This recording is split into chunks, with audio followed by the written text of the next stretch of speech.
మనం ఈరోజు గోదాదేవి కళ్యాణానికి వచ్చేసాము. జనరల్గా స్వామివారి కళ్యాణం అయితే 3 రోజులు, మహా అయితే 5 రోజులు హడావిడి ఉంటుంది.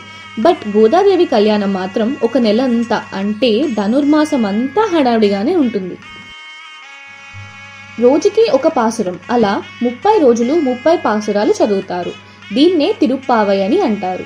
పాసురం అంటే తెలుగులో పద్యాలు, సాంస్క్రిట్లో శ్లోకాలు, తమిళ్లో పాసురం అని అంటారు. గోదాదేవి తమిళియన్ కాబట్టి తిరుప్పావై అంతా తమిళ్లోనే ఉంటుంది. ఇంకో విషయం ఏంటంటే గోదాదేవియే స్వయంగా తిరుప్పావై రచించారు. అప్పటికి ఆవిడ ఏజ్ జస్ట్ 5 years. 30 రోజులు పాసురాలు చదివి లాస్ట్ డే అంటే 30వ రోజు గోదాదేవి రంగనాథుడి కళ్యాణం జరుగుతుంది. అదే రోజు ఆ స్వామివారిలో ఆవిడ ఐక్యమైపోయారు. ఛానల్ని ప్లీజ్ సబ్స్క్రైబ్ చేయండి, అలాగే లైక్ చేయండి, షేర్ చేయండి.